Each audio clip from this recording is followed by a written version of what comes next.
हयात अपने बाबा जान के सामने खड़ी थी। चेहरे पर नाराजगी और आंखों में बचपने से भरी जिद थी। बाबा जान, अब लाला को समझाइए, वो मुझे बाहर खेलने से क्यों मना कर रहे हैं। 15 साल की मासूम हयात ने कमर पर हाथ रखकर अपना विरोध जताया, जबकि रिजवान साहब ने अपनी लाडली बेटी को प्यार भरी नज़रों से देखा और मुस्कुराते हुए बोले, मेरी लाडो परी, लाला सही कह रहे हैं, अब तुम बड़ी हो रही हो और सारे गांव वाले भी यही कहते हैं कि हयात अब बड़ी हो गई है। लेकिन तुम तो अब भी बच्चों की तरह बाहर खेलती रहती हो। ये तुम्हारी इज्जत का सवाल है और तुम्हारी इज्जत के साथ परिवार की इज्जत भी तो जुड़ी हुई है ना। और सबसे बड़ी बात, मेरी प्यारी सी बिटिया रानी, वो तुमसे बहुत प्यार करते हैं, इसलिए तुम्हारी चिंता में परेशान हो जाते हैं। अपने बाबा जान की बात पर हयात ने मुंह बना लिया और गुस्से से बोली, नहीं बाबा जान, मैं घर में कैद होकर नहीं बैठ सकती। मेरा दम घुटता है। मैं जाऊंगी बाहर, खेलूंगी भी अपनी सहेलियों के साथ। आप लाला को समझाइए, आप मेरे बाबा जान हैं। वो मेरे बाबा जान नहीं, वो मेरे लाला हैं और सिर्फ लाला ही रहेंगे। उसने नाक फुलाकर अपनी बात पूरी की और पैर पटकते हुए अपने कमरे में चली गई, जबकि रिजवान साहब अपनी मासूम सी बेटी की जिद देखकर बस मुस्कुराकर रह गए थे। अभी थोड़ी देर पहले मुस्तकीम काम से वापस आया तो उसने हयात को अपनी सहेलियों के साथ बाहर उछल कूद करते देखा था। ये नज़ारा उसे बिल्कुल पसंद नहीं आया। वो तुरंत वहां पहुंचा और हयात को डांटकर अंदर ले आया। तब से हयात गुस्से से भरी बैठी थी। अब अपने बाबा के सामने उसका धैर्य जवाब दे चुका था। हयात, जो कि सिर्फ 15 साल की एक बेहद खूबसूरत लड़की थी, अपनी उम्र से कहीं ज़्यादा मासूम और प्यारी लगती थी। उसकी बड़ी बड़ी आंखें और लंबे काले बाल उसके चेहरे की खूबसूरती को और बढ़ा देते थे। गांव वाले अक्सर कहते थे कि वो किसी परी जैसी लगती है। वो अपने बाबा की लाडली और अपने भाइयों की जान थी। पूरे गांव में उसे परी कहा जाता था। हर घर में उसका जिक्र होता, क्योंकि हर कोई उससे स्नेह करता था। हयात थी ही इतनी प्यारी कि हर दिल उसकी मासूमियत और हंसी का दीवाना हो जाता, और इससे बढ़कर वो अपने परिवार की जान थी। यही प्यार और सुरक्षा की भावना थी जिसके कारण उसके भाई मुस्तकीम ने उसे बाहर खेलते देख डांटा था। वो अपनी बहन को हर बुरी नज़र से बचाना चाहता था। हयात भले ही अभी बचपन की दहलीज पर थी, लेकिन उसकी खूबसूरती और मासूमियत ने उसे पूरे गांव में खास पहचान दी थी। उसकी हंसी और मासूम हरकतें सबको पसंद थीं। लेकिन अब जब वो बड़ी हो रही थी तो वो उसकी हिफाजत करना चाहता था। इतवार का दिन था और सब घर में मौजूद थे। छुट्टी का दिन होने की वजह से हयात ने भी बाहर जाने की हिम्मत न की थी। वो जानती थी मुस्तकीम के गुस्से का सामना करना आसान नहीं। बेशक वो उससे बहुत प्यार करता था, लेकिन उसका गुस्सा उसके प्यार पर भी भारी पड़ता था। हयात जानती थी कि मुस्तकीम का हुक्म टालना मुमकिन नहीं। वो अपने बाबा के पास बैठी दुनिया जहान की बातें कर रही थी। उनकी बातों में हंसी खुशी का माहौल था। अचानक दरवाजे पर जोरदार दस्तक हुई तो दोनों चौंक गए। हयात की अम्मी नूर बेगम भी कमरे से बाहर आ गईं। दस्तक की तीव्रता से चिंता महसूस हो रही थी।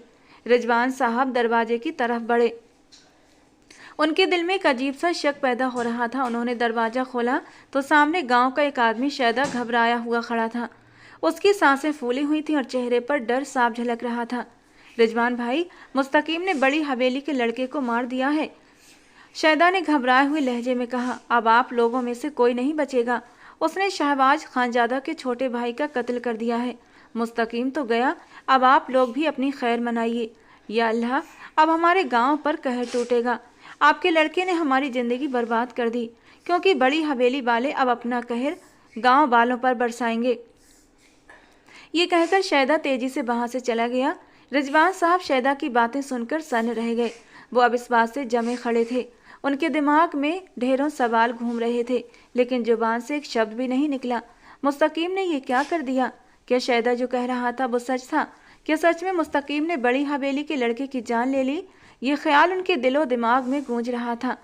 पीछे खड़ी हयात और नूर बेगम की हालत भी कुछ अलग न थी। उनकी आंखों में डर और दिलों में बेबसी थी। तीनों पर जैसे स्तब्धता छा गई थी और भय के कारण उनके चेहरे का रंग सफ़ेद पड़ चुका था।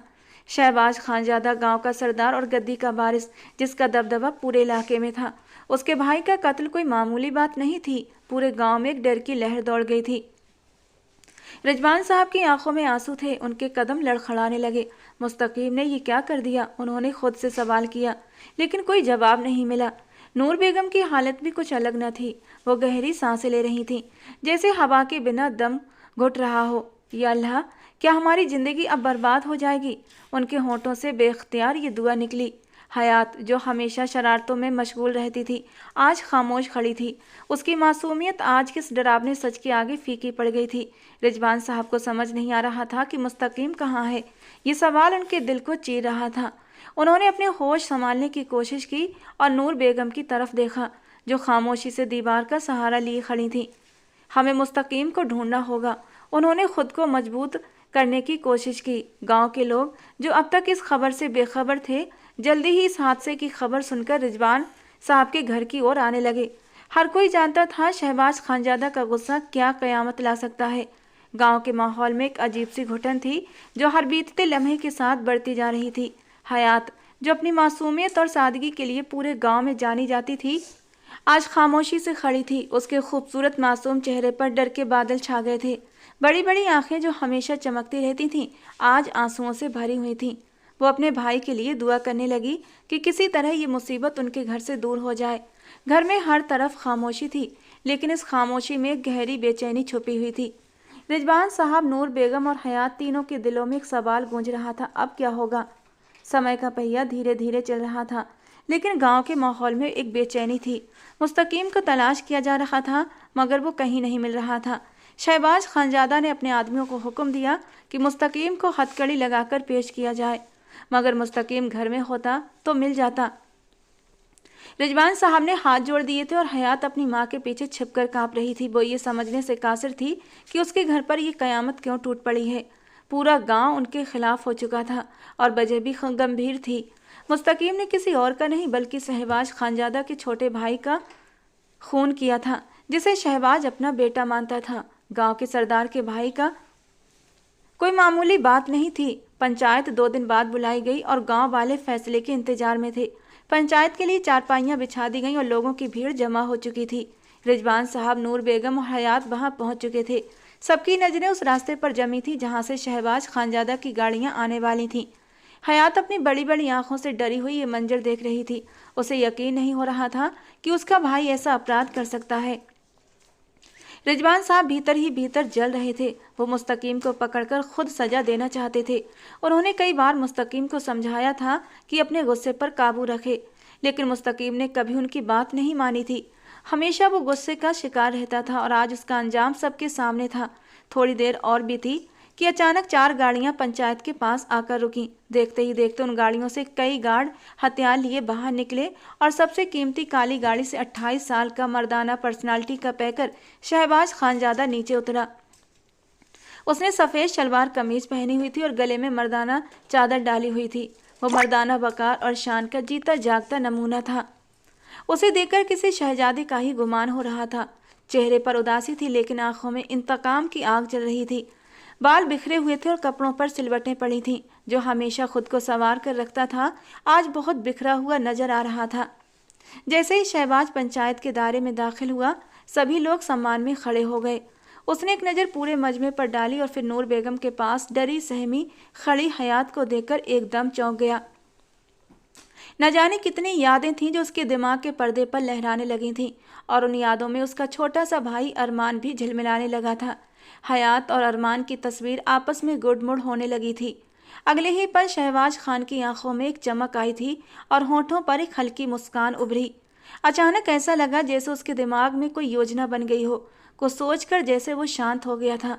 धीरे से आंखें बंद करके वो मन ही मन अरमान से बोला था, मेरे भाई, तुम जहाँ भी होगे यकीनन अच्छी जगह होगे, लेकिन तुम्हारा भाई है ना, तुम्हारे जाने के बाद भी वो तुमसे किया हुआ वादा जरूर निभाएगा। वहाँ मौजूद कोई भी शख्स ये नहीं जानता था कि शहबाज खानजादा ने चुटकियों में क्या फैसला कर लिया है। शहबाज खानजादा पंचायत के बीचों बीच पहुंचकर अपनी सबसे ऊंची जगह पर बैठते हुए गुस्से से भरी आवाज में ऐलान करते हुए बोला, पंचायत शुरू की जाए। उसके शब्दों की गूंज से जैसे पूरा माहौल हिल गया था। उसके हुक्म पर पंचायत की कार्यवाही फौरन शुरू हो गई। रिजवान साहब अचानक खड़े हुए और शहबाज के कदमों में गिर गए। उनकी आंखों में आंसू थे, आवाज़ कांप रही थी और उनके शब्द जैसे टूटकर बाहर आए थे। हमने कुछ नहीं किया सरदार, हम बेगुनाह हैं। हम तो बस एक छोटे से किसान हैं जो सुकून की ज़िंदगी गुजार रहे थे। हमारा कोई कसूर नहीं। जिसने आपके भाई को मारा वो तो पहले ही भाग चुका है। हम आपको रोकने वाले कौन होते हैं? उसके साथ जो करना है कर लीजिए। जो गुनाह उसने किया है उसकी सजा तो मैं खुद भी अपने हाथों से उसको देना चाहता हूँ, इसीलिए मैं आपको उसे सजा देने से नहीं रोकूंगा। रिजवान साहब की इल्तिजा ने पूरी पंचायत में गमगीन खामोशी फैला दी। वो रो रहे थे और उनकी आवाज़ में इतनी बेबसी थी कि हर कोई उनकी तकलीफ महसूस कर रहा था। हयात ने अपनी नम आंखों से अपने पापा को देखा। शहबाज खानजादा ने रिजवान साहब की बातों को सुना और एक पल के लिए आंखों में गहरा क्रोध भरकर उनकी ओर देखा। उसकी आंखों में इतना गुस्सा था, ऐसा लग रहा था जैसे वो किसी को भी आसानी से तबाह कर सकता हो। उसने गुस्से से भरे हुए लहजे में जवाब दिया, तुम क्या चाहते हो? हम क्या करें? क्या हम अपने भाई का खून ऐसे ही बह जाने दें? नहीं रिजवान साहब, ऐसा नहीं हो सकता। तुम्हारी बातें सुनकर मैं दिल को नरम कर सकता हूँ, लेकिन जब तक मेरे भाई का कातिल नहीं पकड़ा जाता मैं चैन से नहीं बैठूंगा। शहबाज की आवाज़ तेज होती जा रही थी और उसका गुस्सा उसकी पूरी पर्सनालिटी में घुल चुका था। मैंने फैसला कर लिया है, जब तक मुस्तकीम नहीं मिलेगा तब तक तुम्हारी बेटी हयात मेरे साथ रहेगी। उसके शब्दों में इतनी सख्ती थी कि पूरी पंचायत में सन्नाटा छा गया। सबकी निगाहें शहबाज पर जमी थीं और उसकी बात सुनकर हर कोई चौंक गया था। शहबाज ने आगे कहा, अभी इसी वक्त तुम्हारी बेटी का निकाह मुझसे किया जाएगा ताकि महरम और ना महरम की बात ही ख़त्म हो जाए और ये लड़की मेरे काबू में आ जाए। मैं इसे अपनी बीवी बनाऊंगा। जब तुम्हारी बेटी मेरी कैद में पल पल तड़पेगी तब तुम्हें और तुम्हारे बेटे को एहसास होगा तुम कितनी बड़ी गलती कर चुके हो। मरने वाले पर उनका परिवार जल्दी ही सब्र कर लेता है, लेकिन जीते जागते लोगों की तकलीफ सहन नहीं कर पाता, और यही तकलीफ मैं तुम लोगों को देना चाहता हूँ। इस ऐलान ने सभी को चौंका दिया था। खून के बदले खून, जो इस गांव की एक पुरानी परंपरा थी जो हमेशा शहबाज खानजादा के उसूलों के खिलाफ रही थी, आज वही इंसान इस रस्म के जरिए अपनी मर्जी से लड़की को अपनी बीवी बनाना चाहता था। ये बात पंचायत में मौजूद हर इंसान के लिए हैरानी का कारण बन गई थी। रिजवान साहब एक बार फिर रोकर गिड़गिड़ाने लगे, सरदार ये आप क्या कह रहे हैं? ये तो बड़ी ही मासूम है। मेरी बेटी अभी बहुत कम उम्र है। आप तो हमेशा इस रस्म के खिलाफ रहे हैं, फिर आज ये क्या कर रहे हैं? उनकी आवाज़ कांप रही थी। उनके दिल में ये डर पहले से था कि पंचायत कहीं बनी का फैसला न सुना दे, मगर उन्हें उम्मीद थी शहबाज खानजादा इस रस्म के खिलाफ है, इसलिए उनकी बेटी को कुर्बान नहीं किया जाएगा। मगर उन्हें ये नहीं पता था जो शख्स पाबंदियां लगाता है, जब वो खुद उन्हें तोड़ने पर उतर आए तो सब तबाह कर देता है, और यही आज उनके साथ हो रहा था। हमें माफ़ कर दीजिए शहबाज जी, हम बेगुनाह हैं, हमने कुछ नहीं किया। नूर बेगम जो इस पूरी स्थिति में बेचैन खड़ी थी, उनका हाल भी कुछ कम नहीं था।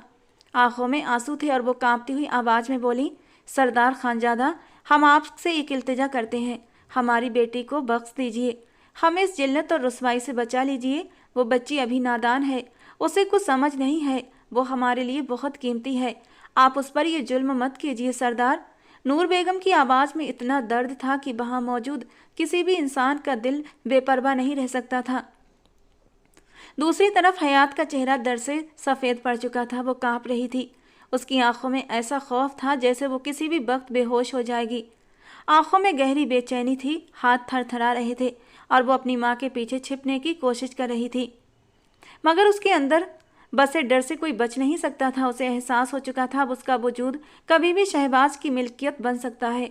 वो सोच रही थी, क्या मुझे इस जुल्म का सामना करना पड़ेगा? क्या मेरी ज़िंदगी की सबसे बड़ी तकलीफ़ यही होगी? पंचायत में हर तरफ खामोशी छा गई थी। सबकी नज़रें हयात और शहबाज खानजादा पर जमी थीं। वो लम्हा इतना भारी था जैसे वक्त ने भी खुद उसका साथ छोड़ दिया हो, लेकिन रिजवान साहब और नूर बेगम का विरोध बेकार गया। पंचायत में शहबाज खानजादा की बात को अहमियत दी गई और तुरंत ही निकाह के इंतजाम कर दिए गए। जो लड़की कल तक सबको हंसाती थी, आज जारो कतार रो रही थी और अपने भाई को शिद्दत से याद कर रही थी। मगर उस मासूम को ये नहीं पता था, अगर उसका भाई अभी यहाँ पर आ भी गया तो सिर्फ मौत ही उसका मुकद्दर बनेगी। पंचायत का माहौल गमगीन और बोझिल था। पूरे मैदान में अजीब सी खामोशी थी, जैसे हर शख्स का दिल जोरों से धड़क रहा हो और हर नज़र शहबाज खानजादा और हयात पर टिकी हो। हयात की आंखों में खौफ था और दिल तेजी से धड़क रहा था। शरीर के हर हिस्से में एक अजीब सी सिहरन दौड़ रही थी। वो अपनी माँ के करीब खड़ी थी, पूरी तरह से कांप रही थी, दिमाग भटक रहा था। दिल में हजारों सवाल थे, मगर जुबान से एक भी लफ्ज़ नहीं निकल रहा था। वो सोच रही थी, क्या मैं इस गंदी रस्म का हिस्सा बनने जा रही हूँ? क्या मेरे लिए कोई उम्मीद बाकी नहीं बची? शहबाज खानजादा, जो हमेशा खुद को सही और समझदार समझता था, आज कैसी बेरहमी का मुजाहरा कर रहा था। उसकी आंखों में इंतकाम की चमक थी, लेकिन चेहरे पर बेजारी भी थी, जैसे उसे इस काम में कोई खुशी नहीं मिल रही हो। वो पंचायत के बीच में आकर खड़ा हो गया और फिर उसने रिजवान साहब और नूर बेगम की तरफ एक ठंडी नज़र डाली, जिनकी आंखों में बेबसी और गम साफ नजर आ रहा था। आज ही तुम्हारी बेटी का निकाह मुझसे होगा, शहबाज खानजादा ने ऊंची आवाज में कहा, और उसकी आवाज़ इतनी सख्त थी कि सुनने वालों के दिलों में चुभ गई। उसने हयात की तरफ देखा, जिसकी आंखों में दुनिया भर का डर भरा हुआ था। उसके लिए ये लम्हा सह पाना मुश्किल हो रहा था, जैसे उसकी रूह उसके जिस्म से जुदा हो रही हो। पंचायत के बुजुर्गों ने सर झुका लिया और फौरन ही निकाह की रस्म शुरू हो गई। एक बुजुर्ग मौलवी साहब ने कुरान की आयतें पढ़नी शुरू कर दी, लेकिन हयात के दिल की धड़कनें उन अल्फाजों में घुल चुकी थीं। उसकी आंखों में एक और डर की लहर दौड़ गई। वो बेतहाशा कांप रही थी। शहबाज खानजादा ने अपनी जगह पर खड़े होकर हल्का सा झुककर दस्तखत किए और फिर हयात ने कांपते हाथों से साइन कर दिए थे। निकाह मुकम्मल होते ही शहबाज खानजादा ने रिजवान साहब की तरफ देखा और ठंडी आवाज़ में कहा, अब तुम्हारी बेटी मेरी बीबी है। फिर उसने हयात की तरफ देखा। बिना हालात की परवाह किए उसने हयात की कलाई पकड़ी और उसकी खूबसूरत गिरे आंखों में झांकते हुए कहा, वेलकम टू हेल। ये कहते ही उसे ज़बरदस्ती घसीटते हुए अपनी गाड़ी की तरफ ले जाने लगा, जबकि हयात एक छोटे बच्चे की तरह रोने लगी। उसके होंठ कांप रहे थे। वो अपनी माँ की तरफ आंसू भरी आंखों से देख रही थी। उसे यकीन नहीं आ रहा था वो अपने माँ बाप से जुदा हो रही है। कल तक जो हयात गली मोहल्लों में बच्चों के साथ खेलती थी, आज वो एक सरदार की बीबी बन चुकी थी, मगर पसंदीदा नहीं, एक नापसंद और जबरन थोप दी गई बीबी, जिसकी ज़िंदगी अब सिर्फ तकलीफ और जुल्म सहते हुए गुजरने वाली थी। गाड़ी तेजी से हवेली की तरफ बढ़ रही थी और उसके अंदर गहरी खामोशी छाई हुई थी। वक्त वक्त हयात की सिसकियां उस गाड़ी में गूंज रही थीं। हयात पिछली सीट पर बैठी रो रही थी। उसके आंसू उसके गालों पर बहते जा रहे थे। उसका दिल डर और बेबसी से भरा हुआ था। उसका सुर्खो सफ़ेद चेहरा रोने की वजह से और भी लाल हो चुका था। वो हर पल यही सोच रही थी कि इस अजाब से किस तरह बच सकेगी। उसे पता था जो कुछ भी होने वाला है वो उसकी ज़िंदगी का सबसे भयानक लम्हा होगा।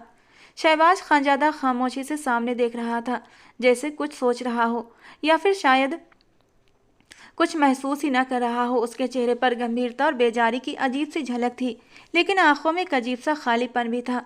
गाड़ी के पीछे 3 और गाड़ियां थीं जो गार्ड से भरी हुई थीं, बेसाए की तरह सरदार के पीछे पीछे चल रही थीं। उनके चेहरों पर भी वही सख्ती और बेरहमी थी जो उनके मालिक के चेहरे पर थी। गाड़ी आखिरकार हवेली के बड़े पोर्च में जाकर रुकी। एक झटके के साथ गाड़ी रुकते ही शहबाज ने हयात को बाजू से पकड़कर बाहर खींच लिया। हयात के कदम लड़खड़ा गए। वो तड़प कर बोली, सरदार माफ़ कर दीजिए, मैंने कुछ नहीं किया, मैं बेगुनाह हूँ।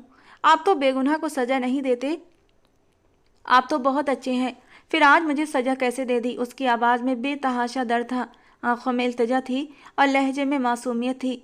लेकिन शहबाज ने उसकी बात को अनसुना कर दिया, क्योंकि वो जानता था अगर उसने हयात की तरफ एक बार भी देख लिया तो जो वो करना चाहता था वो किसी भी कीमत पर नहीं कर पाएगा। शहबाज ने उसे नज़रअंदाज करते हुए सीधे हवेली के बेसमेंट की तरफ कदम बढ़ाए। उसके हर अंदाज में ठंडापन झलक रहा था जो उसकी पूरी शख्सियत पर हावी था। बेसमेंट का दरवाज़ा खोलते ही उसने हयात को अंदर धकेल दिया। उसे इस बात का एहसास भी न हुआ कि इस अंधेरे बेसमेंट में वो अकेली कैसे रहेगी। वो बस जो करना चाहता था वो कर गुजरा था। सरदार प्लीज़ मुझे यहाँ से निकाल दीजिए, मैंने कुछ भी गलत नहीं किया। हयात चीख रही थी, लेकिन शहबाज ने उसकी तरफ पलटकर भी नहीं देखा। बेसमेंट की दीवारों पर घुटन सी छाई हुई थी। अंधेरे में सब कुछ धुंधला लग रहा था। हयात की चीखों से बेसमेंट की दीवारें गूंज रही थीं, लेकिन उन चीखों का कोई असर न हुआ। शहबाज ने दरवाज़ा बंद कर दिया। एक भारी सा ताला लगाकर चाबी अपनी कमीज की जेब में डाल ली। उसने आखिरी बार उस अंधेरे बेसमेंट को देखा और फिर बेरुखी से वापस मुड़ गया। बाहर निकलकर उसने एक पल के लिए आसमान की तरफ देखा। उसकी आंखें नमकीन पानियों से भर गई थीं, लेकिन उसने उन आंसुओं को छुपाने में कामयाबी पा ली। मुझे माफ़ कर देना अरमान, शायद मैं जो कुछ कर रहा हूँ तुम्हें तकलीफ़ हो रही होगी, लेकिन ये सब करना मेरी मजबूरी है। तुमसे वादा जो किया था कि मैं उस लड़की को किसी और का नहीं होने दूंगा, वो सिर्फ तुम्हारी थी और तुम्हारी ही रहेगी। मैंने उसे अपने नाम के साथ जोड़ा जरूर है, लेकिन हमेशा तुम्हारी अमानत समझकर उसकी हिफाजत करूंगा। हवेली के अंदर कदम रखते ही दादी, अम्मी जान, बाबा, चाचू, चाची सब उसके पास आ गए। उनके चेहरों पर सवाल ही सवाल थे। पंचायत के फैसले के बारे में जानने की बेचैनी उनके हर अंदाज से जाहिर हो रही थी। शहबाज, पंचायत में क्या फैसला हुआ? दादी अम्मा ने चिंता से पूछा। लेकिन शहबाज ने उन सबको नज़रअंदाज करते हुए चुपचाप अपने कमरे की तरफ बढ़ना शुरू कर दिया। उसके कदम भारी थे, लेकिन उसने किसी से कोई बात नहीं की। उसके दिमाग में वही बेसमेंट का मंजर था जहां हयात की सिसकियां अब भी गूंज रही थीं। पीछे बेसमेंट में हयात जारो कतार रो रही थी। उसके दिल में एक अजीब सी बेबसी थी। वो अपनी किस्मत पर मातम कर रही थी कि उसकी ज़िंदगी में ये सब कैसे आ गया। वो अंधेरे में बैठी अपने आंसुओं के साथ खो चुकी थी। उसकी आंखें दर्द और डर से बंद हो रही थीं और वो बस यही दुआ कर रही थी कि कोई चमत्कार हो जाए और ये अजाब ख़त्म हो जाए। लेकिन वो मासूम ये नहीं जानती थी, अब चाहे कोई भी चमत्कार हो या कोई भी कहे टूटे, वो अब कभी भी शहबाज खानजादा की कैसे रिहा नहीं हो सकती, क्योंकि वो अपनी चीज़ों को किसी और को देने का आदी नहीं था। शहबाज खानजादा अपने कमरे में खामोशी से दाखिल हुआ, दरवाज़ा बंद किया और सोफे पर गिर सा पड़ा। उसने अपना सिर सोफे की पीठ से टिका लिया और आंखें मूंद लीं, लेकिन उसे वो सुकून न मिला जिसकी उसे तलाश थी। उसकी आंखों के कोने भीगने लगे और आंसू गालों पर बह निकले। कमरे की खामोशी में उसके दिल का शोर गूंज रहा था, वो शोर जिसे सिर्फ वही सुन सकता था जो उसे अंदर से तोड़ रहा था। सबके सामने मजबूत दिखने वाला शहबाज इस वक्त तन्हाई में अपनी कमजोरियों के साथ जारो कतार रो रहा था। उसके दिमाग में गुजरा वक्त वापस लौट रहा था। वो दिन जब अरमान उसके पास आया था, जैसे कल की ही बात हो। सुबह का वक्त था जब 20 साल का अरमान हमेशा की तरह चमकते चेहरे के साथ उसके कमरे में दाखिल हुआ था। लाला, उसने प्यार भरी आवाज़ में पुकारा था। शहबाज ने नींद में ही जवाब दिया, अरमान, सोने दो जाना। अरमान ने हंसते हुए उसका माथा चूमा और उसका हाथ पकड़कर उसे उठाया। लाला, एक बात बतानी है, एक चीज़ दिखानी है जो आपने कभी नहीं देखी होगी। उसकी खुशी उसके चेहरे पर झलक रही थी। शहबाज ने आंखें खोलीं। अरमान नीली पैंट और सफ़ेद शर्ट में सजा बेहद खूबसूरत लग रहा था। शहबाज ने प्यार से उसका चेहरा थपथपाया और पूछा, बोलो क्या बात है? अरमान ने चमकती आंखों के साथ मोबाइल उसके सामने किया। लाला, दिल को भा गई है ये लड़की। तस्वीर में हयात अपनी सहेलियों के साथ हंस रही थी। शहबाज ने हैरत से पहले अपने छोटे से भाई अरमान को देखा और फिर तस्वीर देखी और फिर संजीदा से लहजे में बोला, अरमान, ये तुम किन राहों पर चल पड़े हो? अपनी उम्र देखी है और अभी से इश्क लड़ाने चले हो? भाई, इश्क सोच समझकर तो नहीं किया जाता ना, बस हो जाता है। मेरा दिल भी इस लड़की पर आ गया है। लेकिन अरमान, तुम अभी छोटे हो और ये लड़की भी अभी बहुत मासूम और कम उम्र है। ये कोई वक्त नहीं है और ना ही कोई उम्र है तुम दोनों की शादी की। जानता हूँ लाला, लेकिन मोहब्बत करने की कोई उम्र नहीं होती। मैंने सोच लिया है जब भी शादी करूँगा इसी लड़की से करूँगा। लेकिन मैं चाहता हूँ कि ये मेरे नाम हो जाए। आप कुछ ऐसा करें लाला कि मेरी और इसकी मंगनी हो जाए। उसके बाद मैं घर वालों की बात भी मान लूँगा। पढ़ने के लिए लंदन चला जाऊँगा। तब तक मुझे ये सुकून रहेगा कि हयात मेरी है। वापस आकर मैं इससे शादी कर लूँगा। अरमान की आंखों में ढेर सारे जुगनू चमक रहे थे, जबकि शहबाज खानजादा हैरत से अपने छोटे भाई को देख रहा था, जिसकी नज़र में वो सिर्फ एक छोटा बच्चा था, आज इतना बड़ा हो गया था कि अपने फ्यूचर की प्लानिंग कर रहा था, वो भी इतनी सीरियसली। अरमान, वो तो ठीक है, लेकिन ये रिश्ता बेजोड़ नहीं है। ये तो एक मामूली किसान की बेटी है। तुम इससे शादी करना चाहते हो? अरमान ने उसके गले में बाहें डालकर कहा, लाला, आपके भाई को इश्क हो गया है। अगर इसे न पाया तो मैं जी नहीं पाऊंगा। पहली बार किसी को दिल दिया है और मुझे यकीन है आप मुझे ये खुशी ज़रूर देंगे। अरमान की मासूम मोहब्बत भरी इल्तिजा ने शहबाज के चेहरे पर मुस्कान बिखेर दी। उसने अरमान के गाल थपथपाते हुए कहा, ठीक है, ये तेरी हुई। मैं कुछ ही दिन में घर वालों से बात करके तुम्हारी और इस लड़की की मंगनी करवा दूंगा। आप खुश? लाला, आप घर वालों को मना तो लेंगे ना? अरमान की आंखों में शायद बेयकीनी थी। भाई पर विश्वास नहीं है? वादा किया है तुमसे और अपने भाई का वादा पत्थर की लकीर समझो। ये लड़की सिर्फ और सिर्फ तुम्हारी है, इसके अलावा किसी और की नहीं हो सकती, समझे? भाई की तसल्ली देने पर अरमान की खुशी की कोई इंतहा न रही। उसने चमकती आंखों से शहबाज को देखा और कहा, लाला, मैं इसे इतना खुश रखूंगा कि इसकी आंखों में कभी कोई गम ना आएगा। जैसे वो इस तस्वीर में मुस्कुरा रही है, हमेशा वैसे ही मुस्कुराती रहेगी। ये कहकर वो हंसता हुआ अपने कमरे की तरफ भाग गया था। शहबाज ने मुस्कुराते हुए उसे देखा और खुद से बोला, ये हमेशा तुम्हारी ही रहेगी अरमान। मगर ये खुशी कितनी देर तक टिक पाई शहबाज नहीं जानता था। उसकी आंखों में वही मंजर ताज़ा था जब हयात के भाई मुस्तकीम ने अरमान को मार कर भाग गया था। वो लड़की जो अरमान की मोहब्बत थी अब उसकी दुल्हन बन चुकी थी। ये सोचते ही शाहबाज के दिल पर जैसे खंजर चल गया। क्यों अरमान, क्यों चले गए सबको यूं रोता हुआ छोड़कर? तुम्हारे भाई ने वादा किया था इस लड़की को तुम्हारा बनाकर रहूंगा, लेकिन आज देखो तुम्हारी खातिर तुम्हारा भाई इस लड़की को अपने निकाह में लेकर आया है। जानते हो क्यों? वो इसलिए ताकि इस लड़की पर कोई दूसरा आकर हक न जता सके, इसे उंगली से भी न छू सके, कोई इस पर मैली नज़र न डाल सके, क्योंकि सिर्फ और सिर्फ ये लड़की तुम्हारी थी। अरमान को याद करते हुए उसकी चीखें कमरे की खामोशी को चीरते हुए गूंजी थीं। इतनी जोरदार चीख थी कि नीचे लॉन्च में बैठे हर इंसान घबरा उठा था। सब ने एक दूसरे को आंसू भरी नज़रों से देखा, क्योंकि सब जानते थे शहबाज खानजादा अपने भाई से कितनी मोहब्बत करता था। ये चीख उसके दिल का दर्द थी, उसकी बेबसी की पुकार थी। नीचे बैठे सभी लोगों ने शहबाज की चीख सुनी थी, लेकिन कोई भी ऊपर जाने की हिम्मत नहीं कर पाया था। सब जानते थे इस वक्त शहबाज को अकेला छोड़ देना ही बेहतर होगा। दादी अम्मा ने अपने आंसू पोंछे और धीरे से दुआ मांगी, या अल्लाह हमारे शहबाज को सब्र दे दे। शहबाज खानजादा ने अपने आंसू पोंछे। उसके दिल में एक नई ताकत जाग उठी। आंखों में वही इंतकाम की चिंगारी थी जो पंचायत में थी। अब वो जानता था उसे अपने भाई के कातिल को ढूंढकर उसे इंसाफ के कटघरे में लाना होगा, चाहे इस राह में उसकी जान ही क्यों न चली जाए। उसने जानबूझकर हयात को बेसमेंट में रखा था, क्योंकि वो जानता था अगर वो हयात को हवेली में लाता तो उसके घरवाले कुछ ही पलों में उसे जुल्म के पहाड़ तोड़कर रख देते। उसकी अपनी सगी माँ उस मासूम सी लड़की को इतनी बेदर्दी से जुल्म करती कि कोई भी होता तो तरस खा लेता, मगर उसके घर वालों को रहम नहीं आता। वो गांव का सरदार था, मगर वो उन जालिम सरदारों जैसा नहीं था। वो हर किसी की मदद करता था, हर गरीब को अपना भाई मानता था और हर ज़रूरतमंद के लिए सीना तान कर खड़ा हो जाता। गांव वालों को वो अपनी जनता नहीं बल्कि अपना परिवार मानता था। यही वजह थी कि अरमान उस पर जान छिड़कता था। अपनी हर बात हर राज वो अपने लाला से ही कहता था, और हयात के लिए अपने दिल की बात भी सिर्फ शहबाज खानजादा के सामने ही कबूल की थी। यही वजह थी कि शहबाज खानजादा इस समय बेहद तकलीफ में था। वो चाहकर भी हयात को दर्द नहीं दे सकता था, क्योंकि वो उसके भाई का इश्क थी और अब उसकी बीबी थी। वो मर सकता था, मगर हयात पर आँच नहीं आने दे सकता था।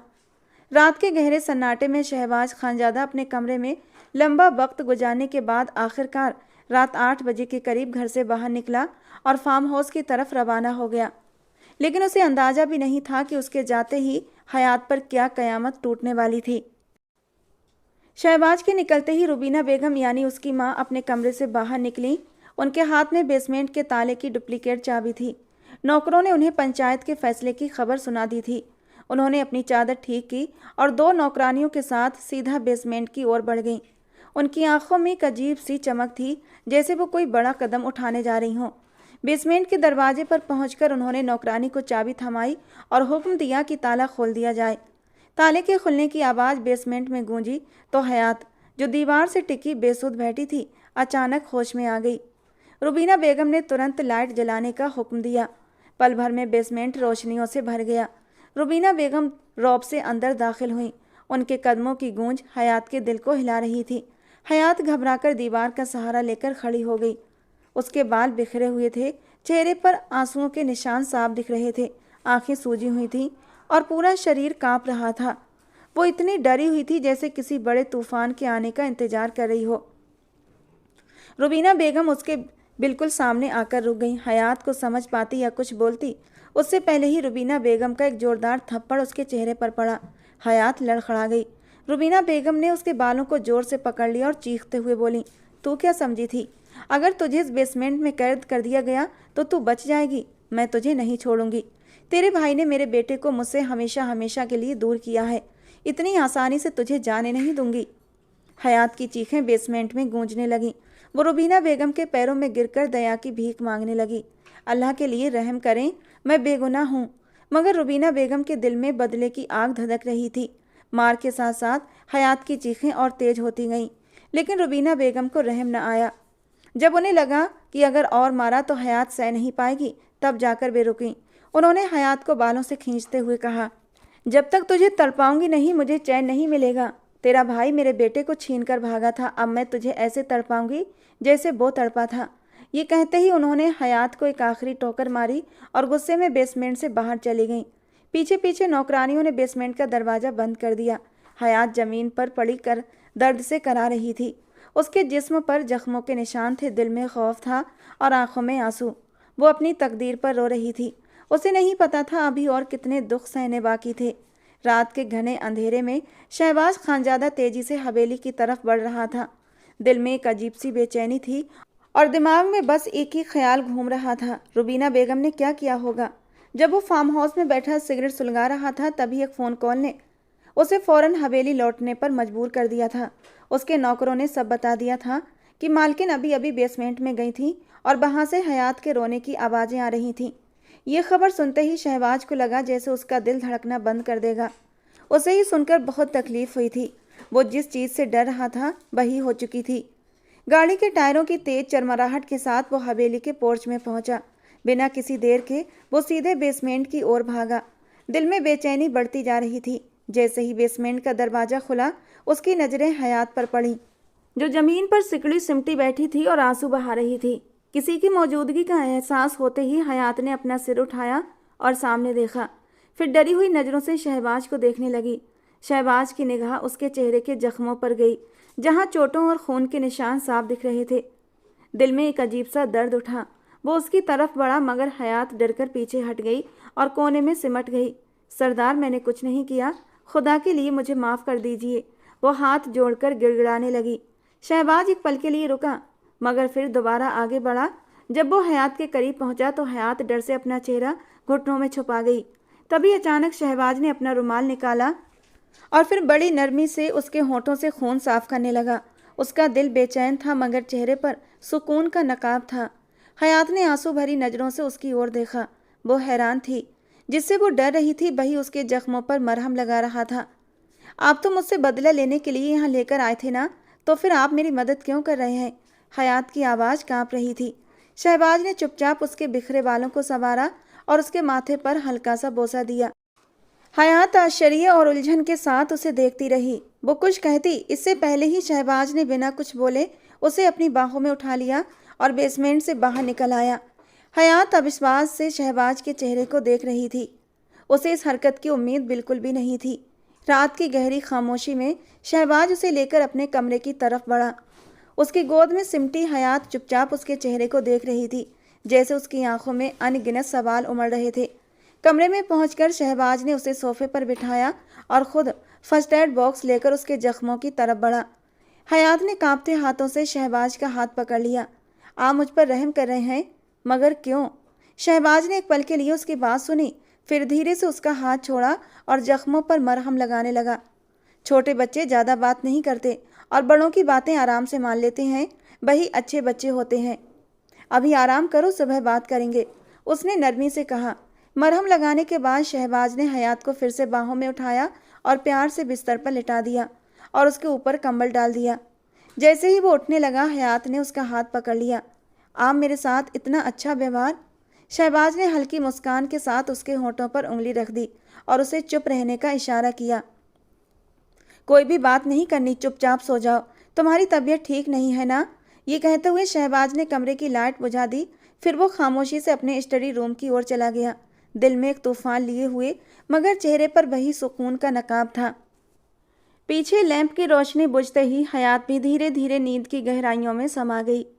सुबह की हल्की रोशनी ने कमरे में एक नरम सी चमक फैला दी। जब दरवाजे पर दस्तक से हयात की आंख खुली, वो घबराकर उठ बैठी।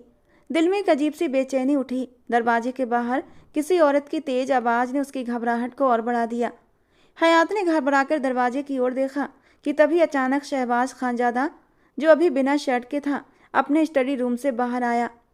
उसने हयात को इशारा किया कि वापस लेट जाए और खुद दरवाजे की तरफ बढ़ गया। दरवाज़ा खोलते ही सामने दादी जान खड़ी थी, जो गुस्से से भरी नज़रों से उसे देख रही थीं। ये सब क्या है शहबाज? तुम एक कातिल की बेटी को अपनी बीवी बना रहे हो? उनकी आवाज़ में सख्ती और नाराज़गी थी। शहबाज ने दादी जान के कंधे पर नरमी से हाथ रखा और गंभीर लहजे में बोला, हम कभी कातिल की बेटी को अपनी बीवी नहीं बनाते, और रही बात कातिल की तो वो बहुत जल्दी पकड़ा जाएगा, आप परेशान मत हो।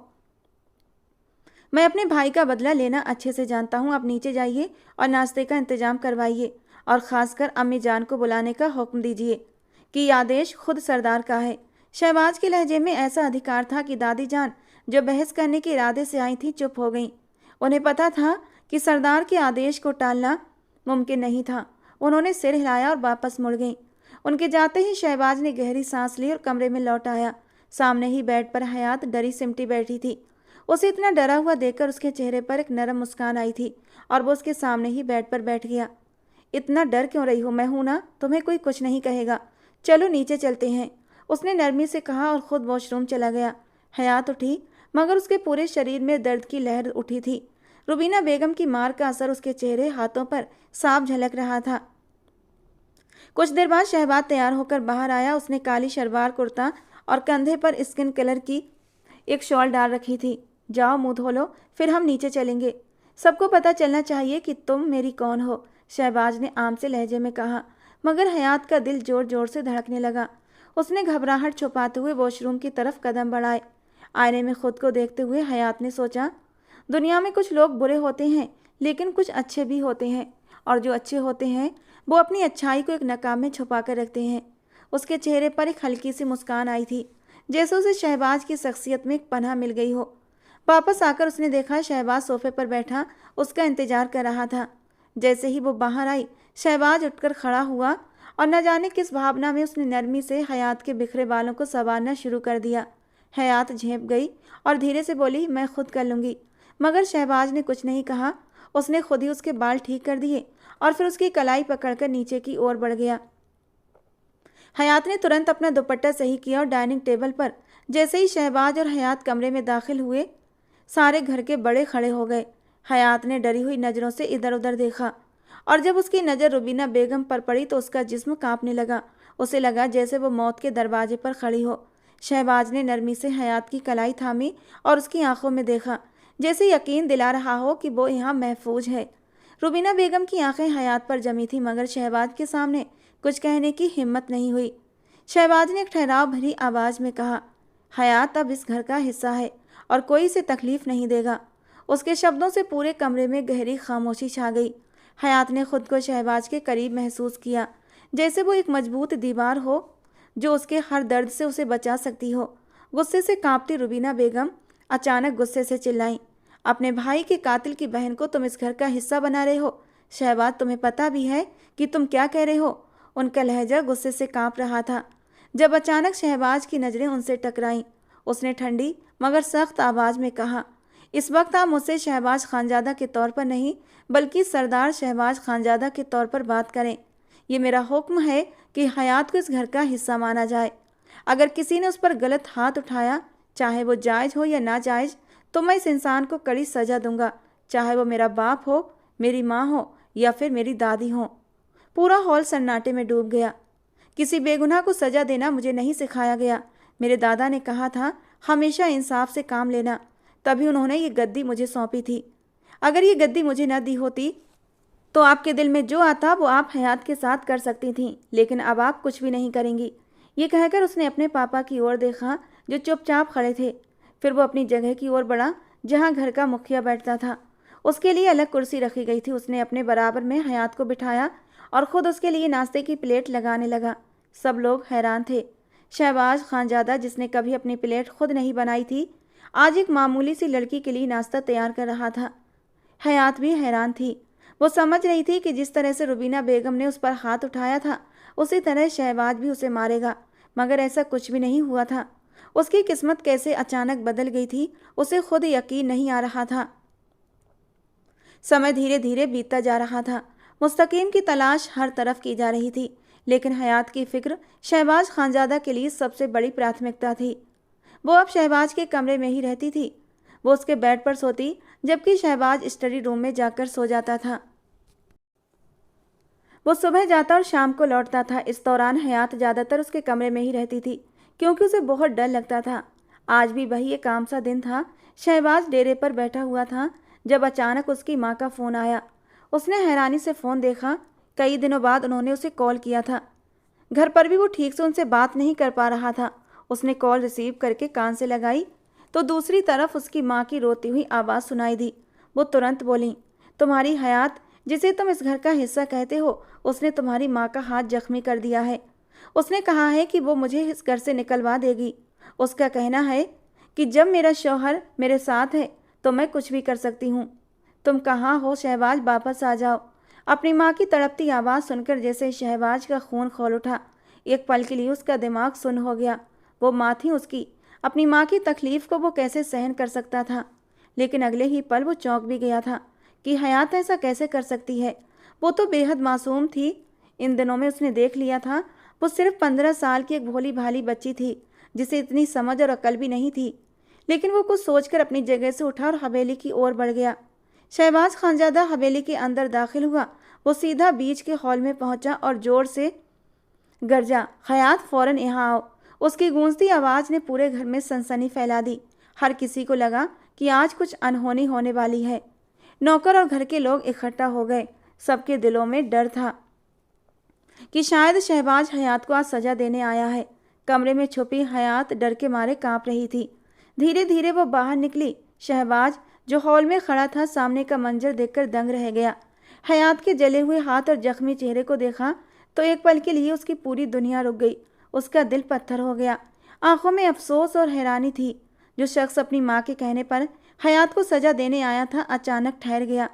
ये सब किसने किया? उसने खुद को काबू में रखते हुए हयात के करीब जाकर पूछा। उसकी आवाज़ में नरमी थी। हयात जो कांप रही थी अचानक बच्चों की तरह फूट फूट कर रोने लगी और शहबाज के सीने से लग गई। और जैसे ही हयात का नरम वजूद शहबाज खानजादा के चौड़े सीने से टकराया था, उसकी धड़कनें बेहिसाब धड़क उठीं। ये एहसास, ये जज्बात उसने पहले कभी महसूस नहीं किए थे। वो भले उसूल पसंद सरदार था, लेकिन उतना ही सख्त मिजाज और गुस्से वाला था। आज तक उसने कभी किसी लड़की को अपने करीब नहीं आने दिया था। शायद ये पहला एहसास था जो उसे हयात से मिला था। उसने जैसे तैसे खुद को कंट्रोल करते हुए हयात को बाजू से पकड़कर खुद से दूर किया था। हयात, रो क्यों रही हो? और ये तुम्हारे हाथों और चेहरे पर जख्म कैसा? उसकी हिचकियाँ बढ़ती गईं और फिर बताने लगी कि कैसे रुबीना बेगम ने उसे बेवजह मारा और उसका हाथ भी जला दिया। रुबीना बेगम ने सफाई देने की कोशिश की। नहीं, ऐसा कुछ नहीं हुआ था। ये झूठी मक्कार चालबाज लड़की है। पहले इसने मेरा हाथ जलाया और फिर तुम्हारे दिल में जगह बनाने के लिए इसने थोड़ा सा अपना हाथ जला लिया। देखो, मेरा हाथ भी जला हुआ है। उन्होंने अपने हाथ में बंधी पट्टी शहबाज की तरफ बढ़ाई, लेकिन शहबाज की नज़रों में ऐसा गुस्सा था कि वो एक पल में ही चुप हो गई। वो जानती थी कि शहबाज सिर्फ गुस्से से नहीं बल्कि इंसाफ से काम लेता है। शहबाज के अंदर जैसे एक तूफान उठ चुका था। शहबाज ने तुरंत फैसला कर लिया कि हयात को अब इस हवेली में नहीं रहने देगा। उसने एक नौकर को बुलवाकर आदेश दिया कि शहर में उसका बंगला फौरन तैयार करवाया जाए। उसने उसी वक्त गांव की सरदारी की गद्दी अपने बाप के हवाले कर दी, ये कहते हुए कि जब मैं किसी मासूम के साथ इंसाफ नहीं कर सकता तो मुझे इस गद्दी पर बैठने का कोई हक नहीं। उसने हयात का जरूरी सामान पैक करवाया और उसे साथ लेकर शहर की ओर निकल पड़ा। वो जानता था गांव में हयात सुरक्षित नहीं है। शहबाज के लिए अब ये जिंदगी दोहरी हो गई थी। वो गांव में भी रहता और शहर में भी जाता था, लेकिन उसने हयात को बचाने की हर संभव कोशिश की थी। यहाँ आकर हयात को जैसी एक नई जिंदगी मिली थी। उसने हयात का स्कूल में एडमिशन करवा दिया था और ख़ुद उसकी पढ़ाई का ख्याल रखता था। वो उसे बिल्कुल बच्चों की तरह ट्रीट करता था और हयात भी उसे अपना एक अच्छा दोस्त ही मानती थी। धीरे धीरे समय बीत रहा था और दोनों के दिलों में एक दूसरे के लिए जज्बात पनपने लगे थे, लेकिन समझने और कहने से दोनों ही परे थे। जब भी दोनों एक दूसरे के करीब आते तो दिल धड़क उठता था, चेहरे पर रंग बिखर जाते। दोनों अपनी अपनी हालत से बेखबर थे, शायद जानबूझकर या फिर अनजाने तौर पर, क्योंकि वो हयात के करीब आकर उसके साथ कोई भी रिश्ता बनाना नहीं चाहता था। अभी वो बहुत कम उम्र और मासूम थी। अगर वो ये गलती कर जाता तो शायद ज़िंदगी भर खुद से नज़रें नहीं मिला पाता। समय का पहिया धीरे धीरे आगे बढ़ रहा था और हयात ने कॉलेज में एडमिशन ले लिया था। उसका बीए का फर्स्ट ईयर था। वो 17 साल की हो चुकी थी जब एक रात अरमान उसके सपने में आया था, जो उसके घुटने पर सर रखे कह रहा था, लाला, हयात को मुझसे ज़्यादा खुश और सुरक्षित कोई रख ही नहीं सकता। ऐसा मेरा मानना था, लेकिन जब से आप उसकी ज़िंदगी में आए हैं हयात खुश रहने लगी है। उसे हमेशा ऐसे ही खुश रखना, कभी उसकी आंखों में आंसू मत आने देना। शहबाज एकदम से हड़बड़ाकर उठ बैठा था। आसपास कहीं भी अरमान नहीं था। उसने एक गहरी सांस ली। अरमान की बात का मतलब समझकर और कुछ अपने दिल की हालत से मजबूर होकर वो एक फैसला ले चुका था। पहले उसका इरादा था कि कभी हयात के साथ अपने रिश्ते की शुरुआत नहीं करेगा, हमेशा अरमान की अमानत समझकर उसकी हिफाजत करता रहेगा। लेकिन जो रंग उसने हयात के चेहरे पर देखे थे, जो चमक खुद के लिए वो हयात की आंखों में महसूस करता था, वो समझ चुका था हयात उसे पसंद करने लगी है। वो इस रिश्ते की शुरुआत चाहती है शहबाज से, और वो उसे खुद से दूर रखे उदासी और तन्हाइयों के हवाले करके उसे दुख नहीं दे सकता था। हमेशा हमेशा अपनी शरीके हयात बनाकर उसे उसका हक देकर, लेकिन फ़िलहाल अभी नहीं। वो हयात के 18 साल के होने का इंतज़ार कर रहा था, क्योंकि वो उसके साथ एक सच्चा और मजबूत रिश्ता बनाना चाहता था। वो नहीं चाहता था कि उसके साथ कोई जुल्म हो। घर वालों ने कई बार उसे दूसरी शादी के लिए कहा था, लेकिन वो किसी की बात सुनने को तैयार नहीं होता था। वो जानता था कि उसकी वफ़ा सिर्फ हयात के लिए है। उस दिन भी वो हयात को इंग्लिश ग्रामर समझा रहा था, लेकिन हयात का मन पढ़ाई में नहीं लग रहा था। बार बार उसका मन शहबाज खान की जादू भरी पर्सनालिटी में अटक रहा था। शहबाज ने भी उसकी नज़रें खुद पर महसूस कर ली थीं। हयात, पढ़ाई पर ध्यान लगाओ। मुझे नहीं पढ़ना, उसने मुंह बनाते हुए कहा। क्यों क्यों नहीं पढ़ना तुम्हें? आखिर मैंने पढ़कर करना ही क्या है? आपने तो वैसे ही मुझसे कहा था जब मैं 18 साल की हो जाऊंगी तो आप मुझे मेरी मर्जी का फैसला लेने का हक दे देंगे। हाँ, तो अभी तुम 18 की हुई तो नहीं हो ना? हो जाऊंगी। 5 दिन बाद मैं पूरे 18 साल की हो जाऊंगी। ओह अच्छा। शहबाज खानजादा ने अपनी शरारती निगाहें उस पर जमाई थीं। लेकिन मेरे लिए तो तुम अब भी एक मासूम सी छोटी सी शरारती बच्ची ही हो। वो शरारती अंदाज में बोला था। आप मुझे बहला रहे हैं, हालांकि मैं अच्छी तरह जानती हूँ आप मुझे पसंद नहीं करते। हयात, कैसी बातें कर रही हो आज? अगर मैं तुम्हें पसंद न करता तो घर वालों को छोड़कर तुम्हें यूँ शहर में नहीं रखता। वो तो आप बहुत अच्छे हैं ना, किसी पर जुल्म होते नहीं देख सकते, इसीलिए। वो अपनी उंगलियां मरोड़ती हुई इस वक्त बेहद मासूम लग रही थी। अच्छा ये बताओ, तुम्हें पढ़ाई से क्या दिक्कत है? वही तो, मैं इतनी मेहनत क्यों करूं जब मैं यहाँ से चली जाऊंगी? क्यों, तुमने कहाँ जाना है? आपने फैसला लेने का हक मुझे दिया था ना, तो मैं अपने अम्मी बाबा के पास चली जाऊंगी हमेशा के लिए। और उसकी बात पर शहबाज का दिल जैसे डूब सा गया था। तुम अपने अम्मी बाबा के पास क्यों जाओगी? क्योंकि वो मुझसे प्यार करते हैं, और जो लोग हमसे प्यार करते हैं हमें उनके पास ही रहना चाहिए। अच्छा, तो तुम ये कह रही हो कि मैं तुमसे प्यार नहीं करता? नहीं करते। अगर प्यार करते होते तो यूँ मुझसे दूर न रहते। मैं तो आपकी पत्नी हूँ ना, भले ही हालात कैसे भी रहे थे, लेकिन आपने मुझे 3 बार कबूल किया था, पूरी पंचायत के सामने। फिर भी आप मुझसे एक दूरी बनाकर रखते हैं। मुझे अच्छा नहीं लगता। आप दूसरे कमरे में जाकर सो जाते हैं। आज वो अपने दिल की सारी बातें कर रही थी, और शहबाज ने गहरा सांस लिया था। होठों पर एक हल्की सी मुस्कान आई थी। वो उसके कहने का मतलब समझ चुका था। मुंहजोड़ जज्बात उसके दिल में मचल रहे थे। वो उनको सुकून देना चाहती थी। शहबाज ने गहरा सांस लेते हुए अपने और उसके बीच पड़ी किताबों को समेटकर दूसरी साइड रखा था, और अगले ही पल उसकी कमर में हाथ डालते हुए उसे खींचकर अपने करीब किया था। जबकि उसकी इतनी सी संगत पर हयात का दिल जोरों से धड़क उठा था। चेहरा जज्बात की शिद्दत से लाल हो गया था। होंठ काँप कर रह गए थे। धड़कनें शोर मचा रही थीं। उसके कांपते वजूद को महसूस करते हुए शहबाज खिलखिलाकर हंस पड़ा था। अभी तो तुम्हें मेरा साथ चाहिए था, और अब इतना सा पास आने पर तुम्हारी ये हालत हो गई। जबकि अब हयात से और ज़्यादा बर्दाश्त हो ही नहीं सकता था। वो तड़प कर शहबाज के सीने में दुबक गई थी। दिल की धड़कती बेचैन धड़कनों को सुकून भी तो आपकी बाहों में ही मिलता है। अच्छा लगता है मुझे जब आप मेरे पास होते हैं, मेरे सामने होते हैं। मैंने नहीं जाना गांव वापस, अपने अम्मी बाबा के पास। हमेशा आपके साथ रहना है। अचानक ही शहबाज को अपनी गर्दन पर कुछ गीला सा महसूस हुआ था। उसने चौंक कर हयात का चेहरा ऊपर किया। वो रो रही थी। अगले ही पल उसने अपने होठों से उसके आंसुओं को चुन लिया था। मैं भी तुम्हें खुद से दूर भेजना नहीं चाहता, हमेशा तुम्हें अपने पास रखना चाहता हूँ। रही बात तुम्हारे करीब आने की, तो मैं तुम्हारे साथ कुछ गलत नहीं कर सकता। जब तुम मेरी पत्नी बनी उस वक्त तुम बहुत मासूम थीं, इस लायक नहीं थीं कि मैं तुमसे कोई रिश्ता बनाता। मैं सही समय का इंतजार कर रहा था, और आज जबकि खुद तुम्हारी इच्छा है, तो अब मैं खुद तुमसे दूरी बर्दाश्त नहीं कर सकता। ये कहते कहते उसने आगे बढ़कर उसके नरम होठों को अपने होठों की कैद में लिया था, और धीरे धीरे उसके नरम गुदाज होठों की नरमी चुराने लगा। कुछ देर बाद वो उसके होठों का रसपान करके अलग हुआ। दोनों की सांसें तेजी से चल रही थीं। दिल की धड़कनें शोर मचा रही थीं। साइड लैंप को ऑफ करता हुआ वो उस मासूम सी गुड़िया को अपनी बाहों में ले चुका था।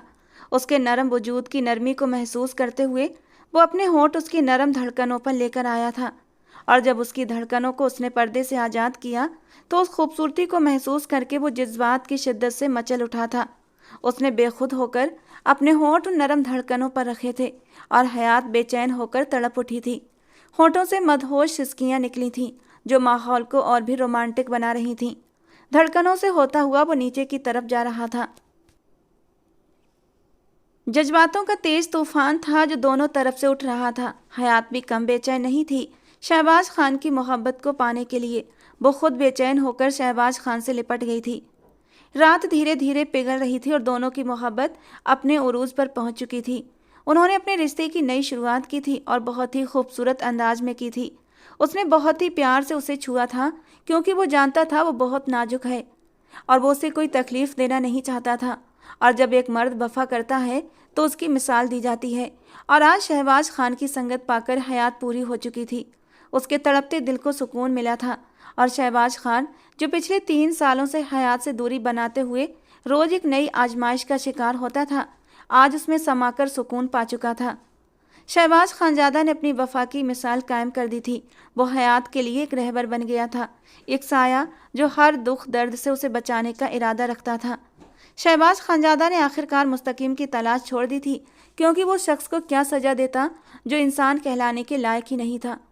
उसे पता था कि मुस्तकीम जानता था कि उसकी बहन बर्बाद हो चुकी है, लेकिन फिर भी वो वापस नहीं आया, इसीलिए उसने उसको माफ़ कर दिया था। शहबाज हर शुक्रवार को अरमान की कब्र पर जाता था। वहां बैठकर बताता कि उसने हयात को सुरक्षित रखा है और बहुत खुश भी रखा है। वो उसके घर में है और अब बहुत सुकून से है। वो उसकी कब्र के पास बैठकर हर छोटी बड़ी बात करता था। शहबाज को खुद नहीं पता था कि ये हयात के लिए क्या थी, लगन थी, मोहब्बत थी या कुछ और, लेकिन अब वो हयात को अपने दिल में कैद कर चुका था और वो अपनी चीज़ें किसी को नहीं देता था। और फिर हयात उसकी बीवी थी, भला वो उसे खुद से दूर कैसे कर सकता था। वो हयात को उसके माँ बाप से मिलवाने भी ले गया था। ये 3 साल हयात के माँ बाप ने किस तरह गुजारे थे, ये वही जानते थे। हालांकि फ़ोन पर हयात के अपने माँ बाप से बात होती रहती थी, लेकिन उन्हें विश्वास ही नहीं होता था कि बदले के तौर पर ले जाने वाला इंसान उनकी बेटी के साथ अच्छा व्यवहार भी कर सकता है। लेकिन जब उन्होंने अपनी आंखों से हयात को शहबाज खान के साथ खुश देखा तो उनके दिलों में सुकून उतर गया था। शहबाज खान के घर वालों ने भी दिल पर पत्थर रखकर हयात को अपनी बहू स्वीकार कर ही लिया था और हयात के लिए तो बस शहबाज खान का प्यार ही काफ़ी था, जो उस पर टूट कर बरस रहा था। तो दोस्तों, आज की हमारी ये कहानी आपको कैसी लगी ज़रूर बताना। पसंद आई हो तो प्लीज़ लाइक करना। रोज़ एक नई कहानी सुनने के लिए हमारे चैनल को सब्सक्राइब जरूर करना। मिलते हैं दोस्तों अगली किसी नई रोमांटिक कहानी के साथ।